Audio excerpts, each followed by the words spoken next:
Did you know that over the weekend we solved the violent crime issue in Kansas City? I know you can't believe it. You can't believe it. I can't Talk either. about a bombshell. But here we are at 6:05 on a Monday, and Central Presbyterian Church took more than 70 guns off the street at an anonymous safe surrender event on Saturday.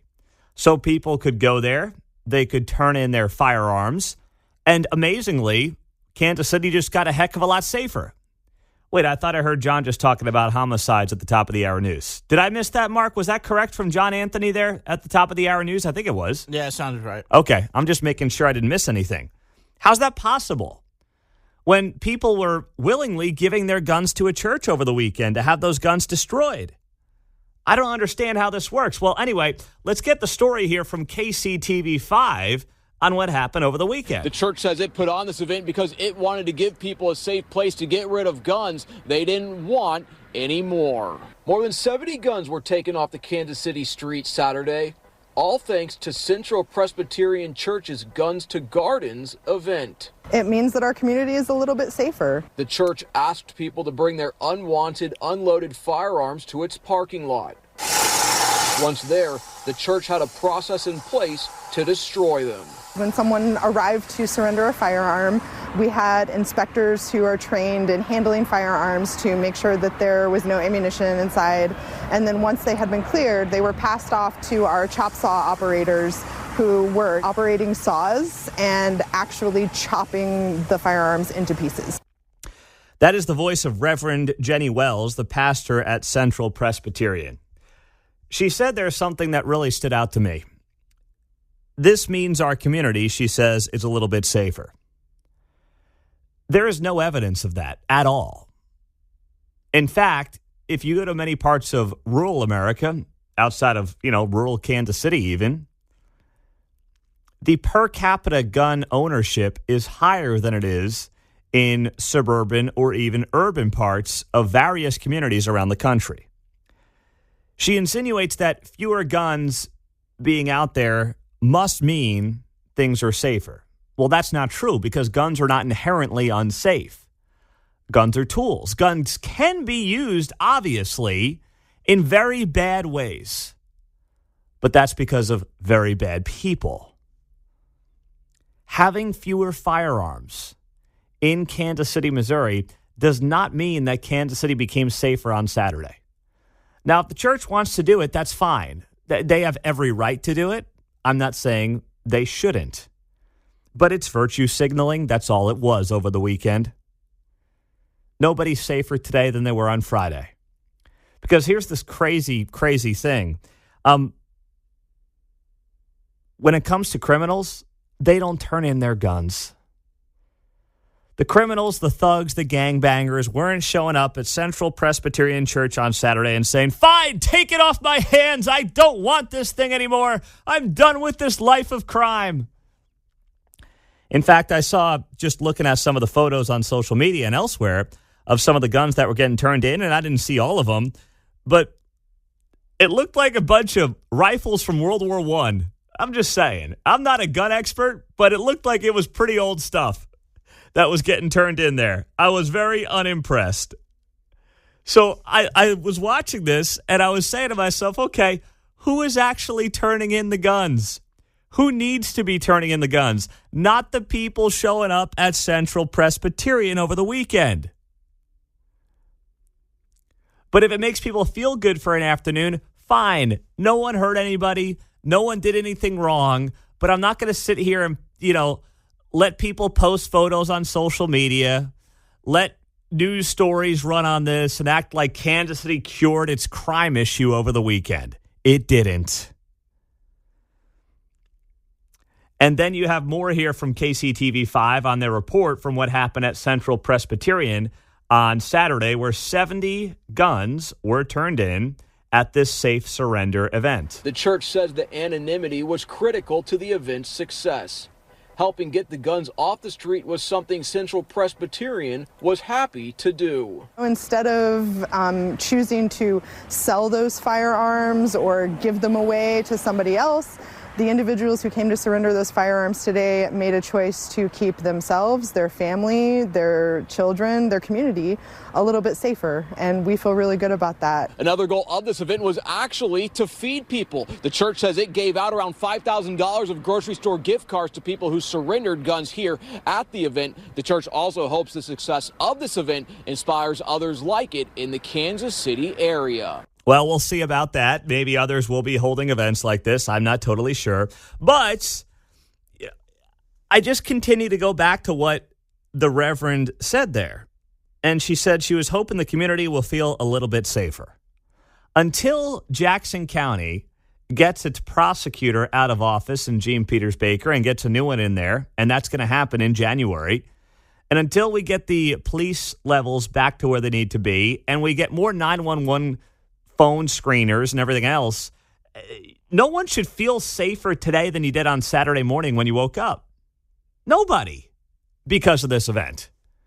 And if you do, I mean, you're allowed to feel however you want, but it's not based in reality.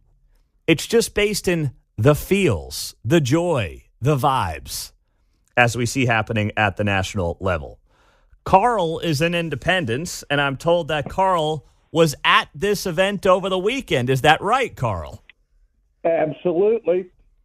I turned in 2 rifles.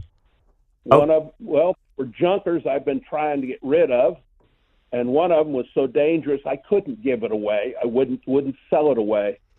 It was kind of an interesting process. You pulled up in the line and you had somebody stand there, kind of a welcome person to talk to you and make sure you felt safe. And they came out and they said, "Oh my, everybody, don't be afraid. We've got to shoot a rifle into the sand." Came in one. I don't know what happened, and I am trying to figure out why you would discharge a firearm to get a round out of it. That still boggles my mind. But so I went in to take advantage of them to get the gift cards. To get rid of stuff. What did you get in gift card exchange? I got a couple of gift cards for Aldi. Oh, wow. Look at you. All right, so you came out on top there. How much did you get in Aldi gift cards? They gave us $250 in gift cards. Are you serious? I was shocked. I was hoping to get $25 just to get rid of these things. So you got $250 to Aldi for how many guns? 2 rifles that I didn't pay anywhere near that for them, and they were absolute pure junk. Oh, my goodness. And you got $250 to Aldi. There was an interesting little wrinkle to it. That you did not surrender it to them. You put the rifle there. They cut it up in your presence and showed you the pieces. That way they're never received a fully functioning firearm. There was never a transfer. Gotcha. Okay. Which could be some real legally...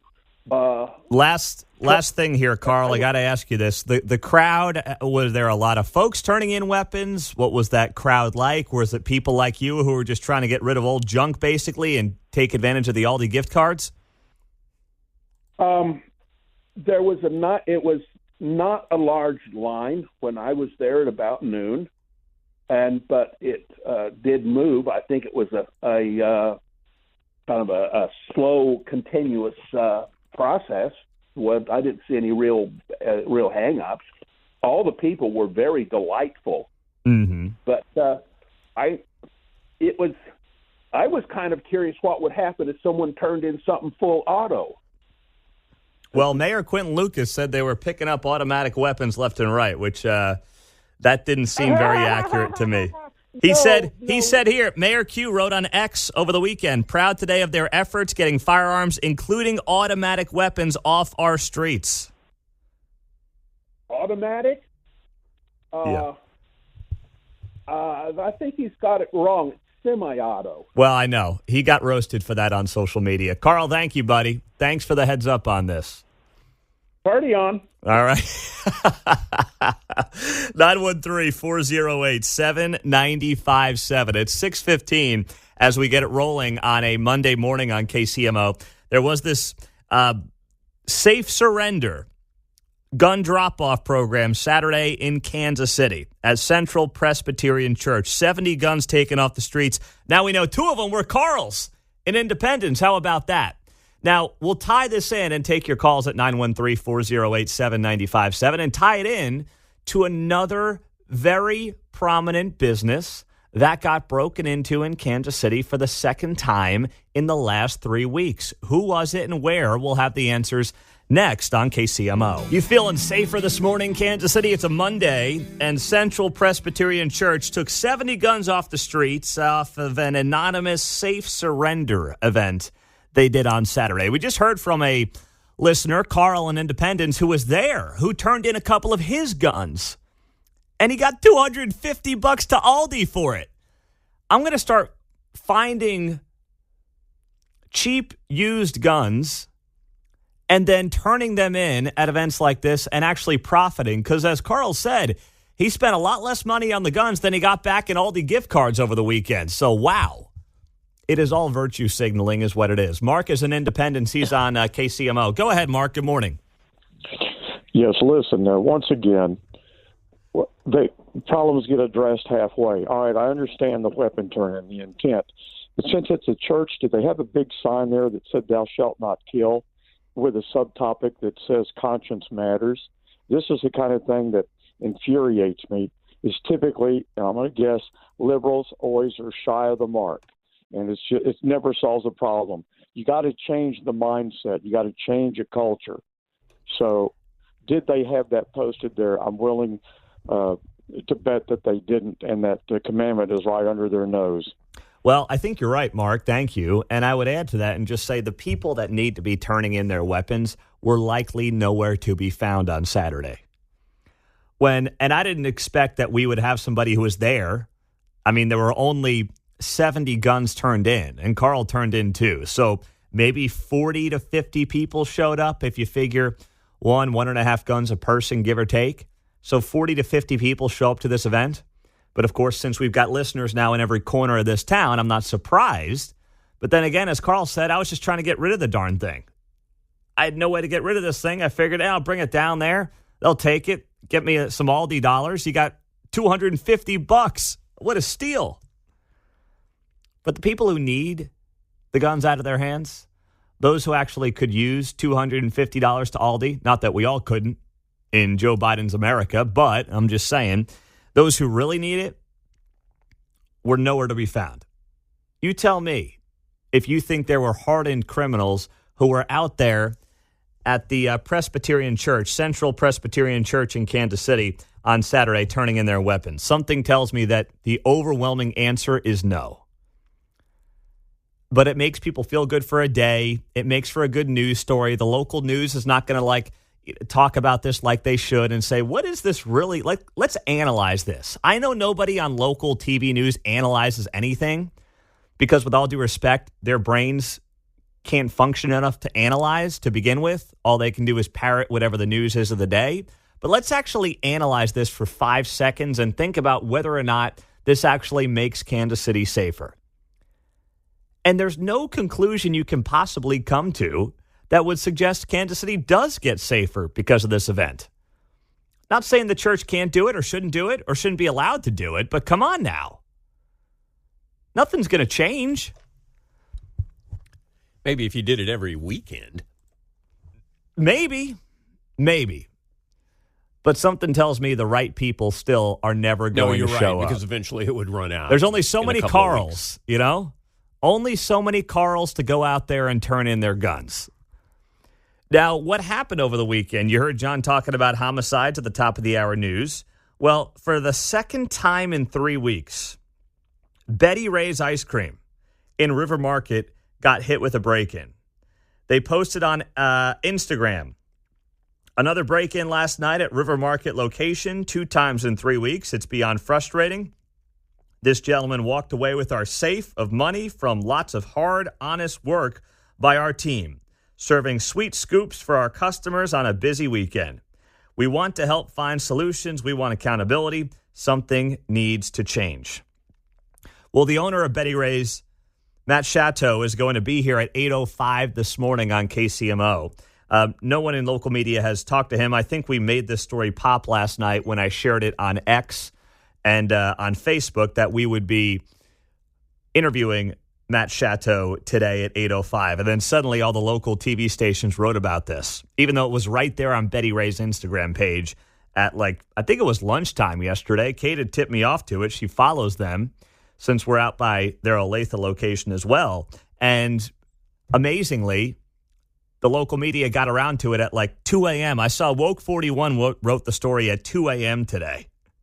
Unbelievable. For the second time in 3 weeks. And I post this up, and it went, I don't want to say it didn't go viral, but it got a lot of attention on X. And some of you are saying, well, that's why you got to make sure your safe isn't out there and people are going to take your cash.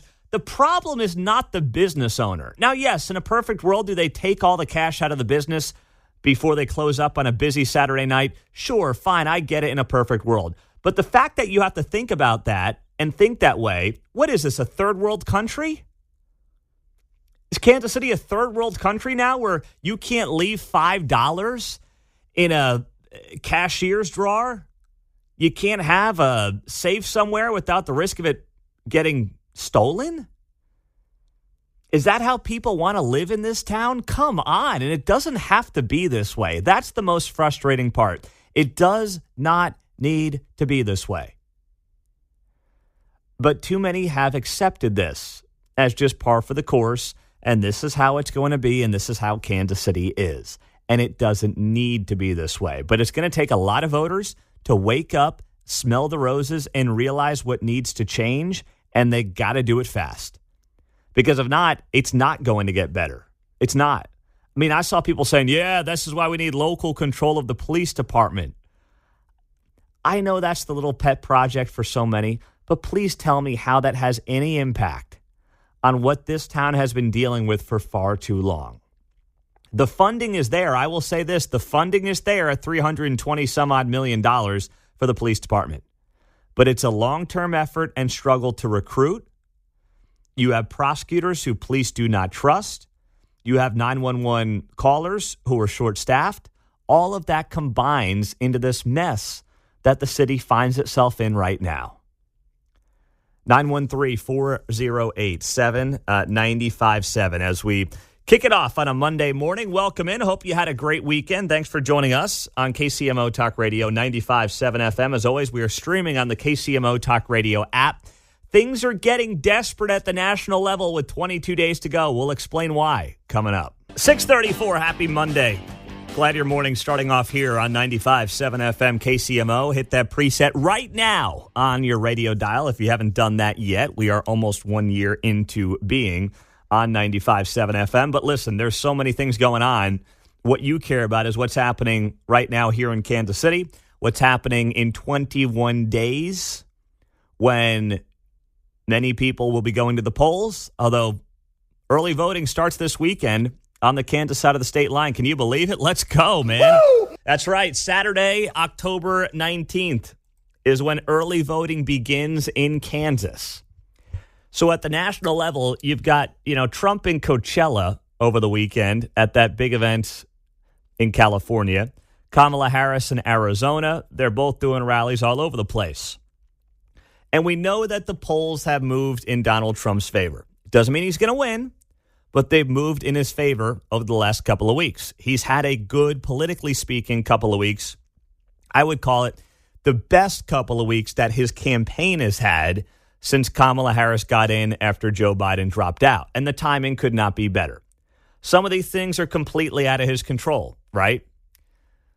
With Israel getting bombed, with the hurricane response or lack thereof with Helene, with the VP debate from a couple of weeks ago, with Kamala Harris going on a media blitz last week that mostly resulted in her falling flat on her face. It has not been a good couple of weeks for her campaign. It has been a good couple of weeks for Trump. And in large part, it's not because of anything Trump has done. In fact, it's because of what his opponent has done or has not done. And Trump has mostly stayed out of not just her way, but Trump, for the most part, has stayed out of his own way. So now we're sitting here with 22 days to go. And I'm sensing there is desperation from Team Kamala. I'm sensing that because of some of the things that she is now trying to say on the campaign trail. Like Donald Trump needs to release his health records. He's not being transparent with the voters. He's not being transparent. So check this out. He refuses to release his medical records. I've done it. Every other presidential candidate in modern era has done it. Okay. In a normal environment, I would actually agree with what Kamala Harris is saying there. I would typically hear Kamala Harris say, you know what, we should know the medical records of a 78-year-old guy who wants to be in the White House. I would agree with that in a normal setting and a normal environment. We are far from a normal setting and a normal environment. And for the audacity of Kamala Harris to say this after spending 3.5 years insisting Joe Biden is perfectly mentally fit to be president of the United States is stunning and such an insult to the American voter on a Monday morning. How could you possibly spend the last 3 years telling the American people and lying to the American people saying Joe Biden's fine? Joe Biden is absolutely fit for the role and fit for the job. And then once you are able to pull off a coup and take over the position and take over the nomination, now insist that, boy, Donald Trump needs to release his medical records. But while I would agree with her in a normal environment, in this environment, because it's anything but normal, this reeks of desperation. This reeks of a campaign that is now officially grasping for straws, insisting that we need to know where Donald Trump's mental health is and mental acuity is and physical health and all these things. And I'm kind of curious, but here's the thing. Trump could, God forbid, have some major medical issue day 2 in office. And guess what? If I knew that today, I'd still go vote for him. Do you really think if I find out, or if you find out, or if a swing voter finds out that Donald Trump maybe has high blood pressure or something, which, when you have the kind of diet he's had is not surprising. We have pizzas, we have 300 hamburgers, many French fries. We know he's one to enjoy a McDonald's shake or two. Is it going to change how anyone votes in this country or here in Kansas and Missouri? No, because you have such different visions for the future of America that, frankly, even if you're Trump may not be in the best of health, well, then you're voting for, let's say, a J.D. Vance. That's what you're doing then. Unfortunately, the biggest threat to his health seems to be external here these days. Well, right? Ain't that the truth, right? So not real worried about his health report at this juncture myself. Let's just keep the guy alive. Well, he's been out on the road. He's working. It's not like he's hiding away. Well, that's the other thing. He's maintained a pretty hectic schedule. For them to say that, well, we don't know what kind of shape Trump is in. He is hustling around the country. He has done more interviews and more rallies than Kamala Harris has done since she became the nominee. It's not like Donald Trump is running the Joe Biden 2020 in the basement campaign. He's not doing that. He's out there. If Trump was just sitting at Mar-a-Lago and playing golf every day and wasn't doing anything, you could be okay, what might be going on? The guy did a rally at Coachella over the weekend. What more do you want? He's doing Madison Square Garden later this month. I mean, it doesn't get any more aggressive than what he is doing on the campaign trail. He's doing it all. Of course, he's hitting all the swing states. Butler last week. He's going back and forth. Arizona, Georgia, Pennsylvania, Michigan, Wisconsin, North Carolina. What more do you want on that front? And that's why it certainly doesn't make sense for Kamala Harris to play this card unless the desperation is just so bad at this point. They're all right, we didn't think we'd have to play this card, but let's do it. We've got no choice with 3 weeks left.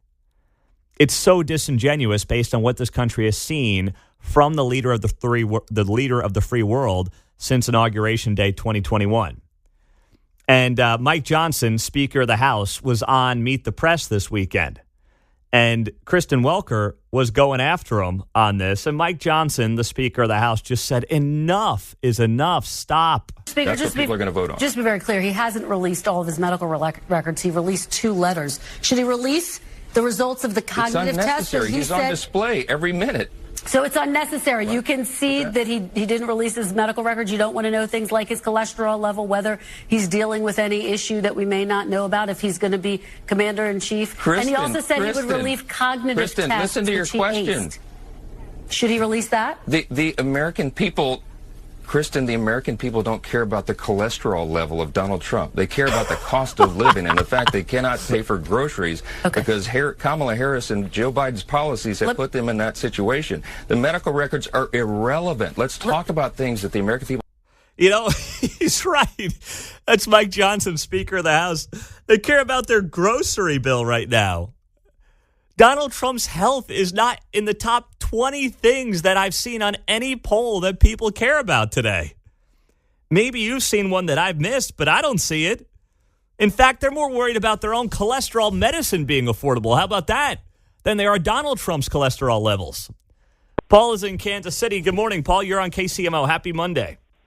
Hey, happy Monday, Pete. You're exactly right. I think the Harris-Walz campaign in a microcosm can be summed up by the Tim Walz shotgun disaster and what J.D. Vance did to Martha Raddatz when he said, "Do you hear yourself talking?" She said, "Well, it's only a couple of apartment complexes that are getting TDA, the Venezuelan gangs, overrun. That's all. We're in America. It's just 2 or 3 apartments. That's all."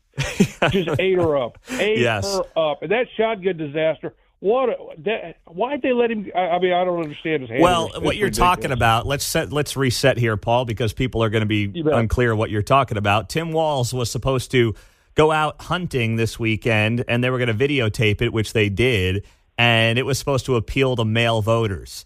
And, I mean, he looked like Elmer Fudd out there with his shotgun and didn't know what he was doing, and the thing kept getting locked on him. I mean, it was an embarrassment. Embarrassing, yes. The shotguns are one of the easiest weapon systems to load, and you're supposed to be a combat vet, bud. Come on. Thank you, Paul. On the text line, this is an interesting point as well. Pete, a bad Trump health report would make me more enthusiastic to vote for him because President J.D. Vance sounds even better. I mean, I didn't thought about it that way. It's like when I was down in Lynn County last week, we were just talking about the upcoming election, and I noted to some of my friends down there, I said, listen, what made that VP debate so great for Donald Trump is that J.D. Vance actually did a better job explaining Donald Trump's policies in a nuanced way than J.D. Vance did, or than Donald Trump's does, right? J.D. Vance does a better job explaining the policies and putting a little meat on the bone with the policies than Donald Trump has ever done. Trump's like the CEO type. J.D. Vance is the guy that can explain it, that can present it. And that's what made that so encouraging. 6:51 on a Monday morning on KCMO Talk Radio 95.7 FM, streaming on the KCMO Talk Radio app. I am just sensing desperation at the national level, and it doesn't mean that Donald Trump's going to win this thing in a landslide. There was a new poll from NBC over the weekend that shows it neck and neck, 48-48. Now, that's in a national poll, which is good for Donald Trump. If he's tied nationally, he will win this election. But anyone who's going to tell you that there's some landslide coming, I don't see it.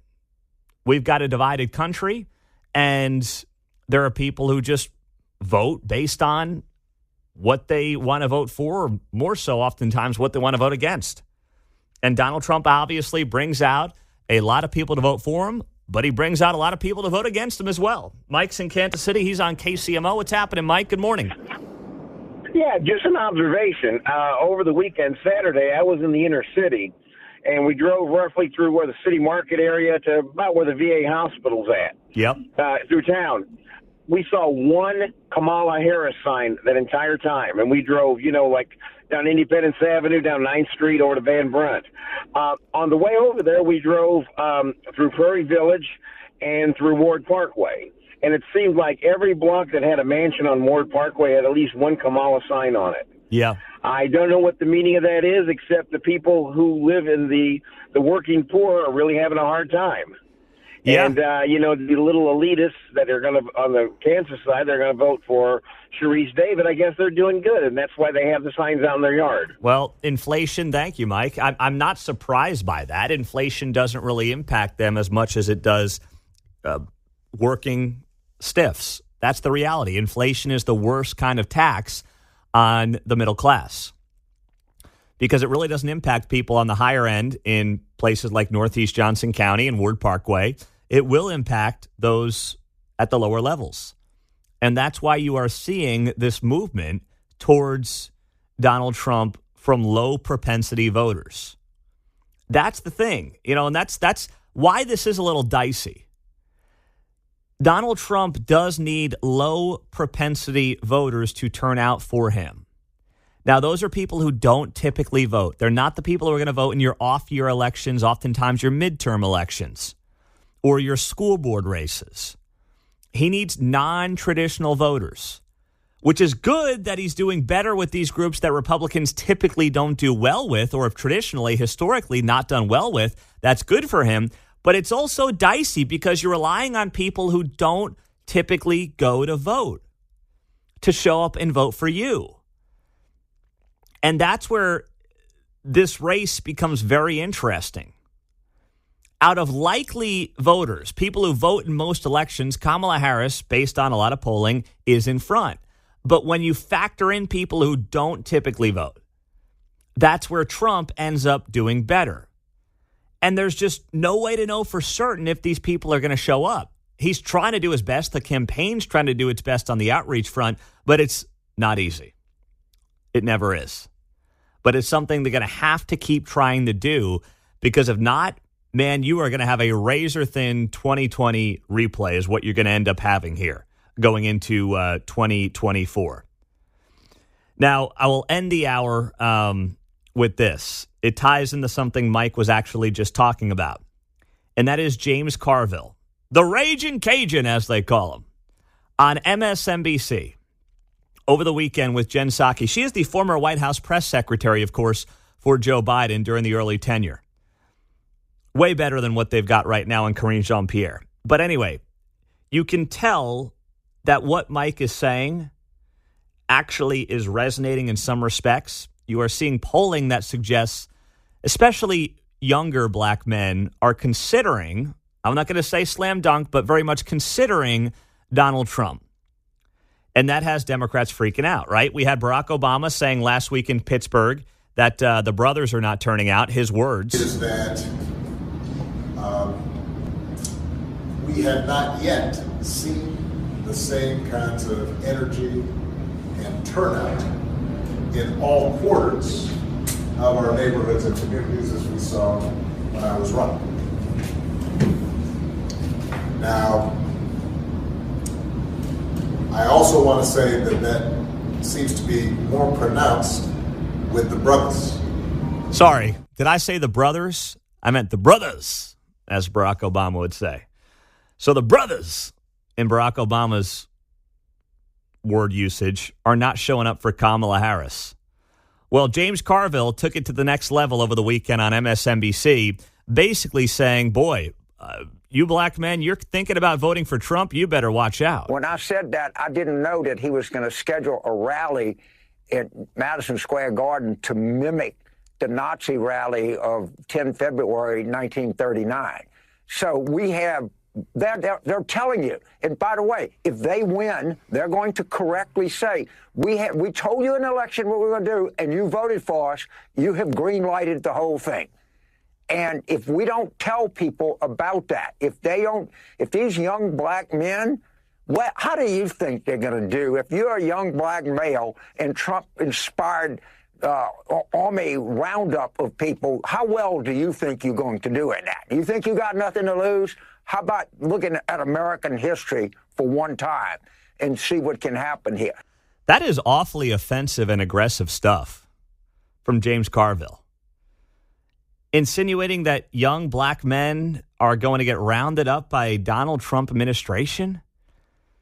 it's so disrespectful. It's such an insult to anybody with an ounce of intelligence to say something like that. But it also at the same time just reeks of throwing stuff at the wall and complete and utter desperation. I don't waste a lot of my time on Sundays watching the Sunday talk shows anymore. I just don't do it. My doctor said it's best for my blood pressure that I avoid it. So once in a while, when I see things pop on social media, I'll go back and I'll watch an interview. And that seems to me like the best way to go about doing it. There's very little you're going to learn from them. But once in a while, when you get a moment that goes viral, it's like, well, I got to see what happened there. And that's exactly what happened yesterday morning between vice presidential nominee J.D. Vance and Martha Raddatz of ABC News. And they went back and forth in really an incredible moment that could end up defining this election cycle, where Martha Raddatz is going after J.D. Vance on things Donald Trump has said. And that's usually how it goes. J.D. Vance may have the toughest job in America, right? He's got to basically, and he's done more media than anybody over the last 2.5 months. He's got to go on these news shows where they can't stand him, they can't stand his boss, and he has to defend things, not that he has said, but that his boss has said. And his boss, whether you love the guy or not, admittedly does speak very rhetorically, does speak in generalities, and even if you agree with what Donald Trump has done on the policy side, it gets difficult at times to defend every word, every sentence, every comment. It's just a difficult thing to do. But J.D. Vance has figured out a way, because he's really smart, to master that craft over the last 2.5 months, right? So he's tasked with doing this again yesterday, and he's on with Martha Raddatz on ABC, and they're talking about what Trump said at his rally in Aurora, Colorado. Trump wants to launch what he calls Operation Aurora. And what he would do is he would target undocumented illegal immigrant gang members for arrest and deportation. By the way, I don't see how that is all that controversial. If you are here illegally and you're a gang member, we're going to arrest you and deport you. Like, who's against the deportation of illegal immigrants who also are gang members? Why is that a hot take? Geez, you've got people who are parts of gangs and are here illegally. Come on, what's wrong with you? Put up your yard sign, would you please? So anyway, he wants to call this thing Operation Aurora. And Trump says the program would be based on the Alien Enemies Act of 1798, a wartime authority that allows a president to detain or deport members of an enemy nation. So Trump is using Aurora, Colorado, where you have had incidents of undocumented illegal immigrants who are gang members overtaking a handful of these apartment complexes in Aurora. So it's happened.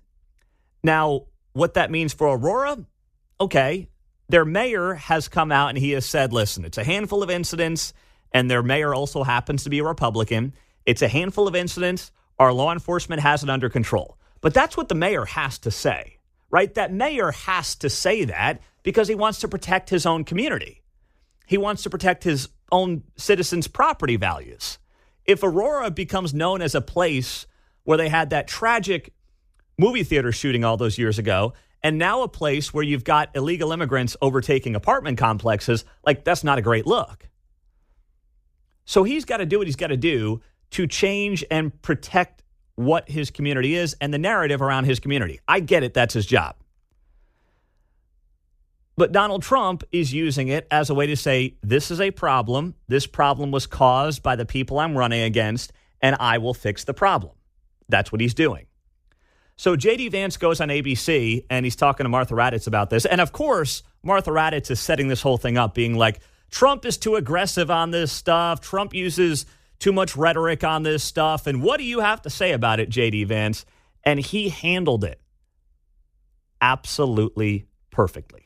The incidents were limited to a handful of apartment complexes, and the mayor said our dedicated police officers have acted on those concerns. A handful of problems. Martha, do you hear yourself? Only a handful of apartment complexes in America were taken over by Venezuelan gangs, and Donald Trump is the problem and not Kamala Harris's open border. Americans are so fed up with what's going on, and they have every right to be. And I really find this exchange, Martha, sort of interesting because you seem to be more focused with nitpicking everything that Donald Trump has said rather than acknowledging that apartment complexes in the United States of America are being taken over by violent gangs. I worry so much more about that problem than anything else here. We've got to get American communities in a safe space again. And unfortunately, when you let people in by the millions, most of whom are unvetted, most of whom you don't know who they really are, you're going to have problems like this. Kamala Harris, 94 executive orders that undid Donald Trump's successful border policies. We knew this stuff would happen. They bragged about opening the border, and now we have the consequences, and we're living with it. We can do so much better, but frankly, we're not going to do better, Martha, unless Donald Trump calls this stuff out. I'm glad that he did. What a great answer from J.D. Vance. He looks at Martha Raddatz and he says, do you hear yourself? And for the most part, these people don't hear themselves because they're blinded by their own partisanship, but that's neither here nor there. Do you hear yourself, Martha? Do you hear how ridiculous you sound? Only a couple of apartment complexes. Obviously, it's not Martha's, but only a couple of apartment complexes get taken over by undocumented illegal immigrant gang members. Come on, it's only a couple. Do you hear yourself? And then he spins it with a little twinkle in his eye, and he says, I find this conversation really interesting. And that's where J.D. Vance is at his best, and that's exactly what he did to Tim Walz in that VP debate a couple of weeks prior. When he said, and I'm paraphrasing here, but Tim, I don't envy your position. I don't envy what you have to do tonight in defending this administration. He says it with sympathy in his voice. And that's exactly what he did to Martha Raddatz right there. I find this conversation really interesting, that you're more concerned about the Donald Trump rhetoric and the bluster than you are what's actually happening to American citizens who are living in a complex and just trying to pay rent.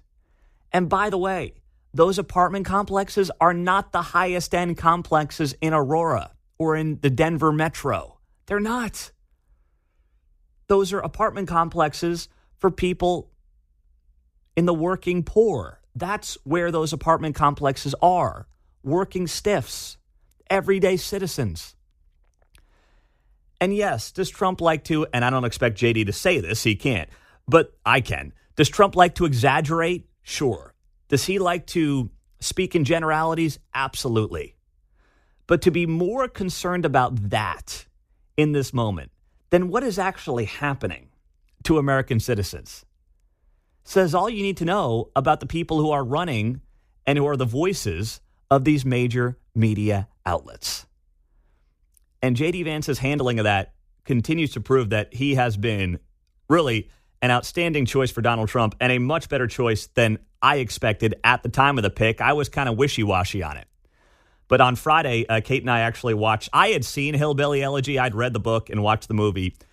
She had not seen the movie, which I don't remember who I watched the movie with then. I don't know. I guess I watched it alone. I don't think Mark and I or John and I were eating popcorn together watching the movie. I don't remember who I watched it with, but I've seen the movie. She had not seen the movie, so we watched it Friday. And she said to me, why can't that guy just be president? I said, well, if Trump wins, he's obviously the odds-on favorite in 2028. But that's a ways away from happening. Got to get through the next 3 weeks first.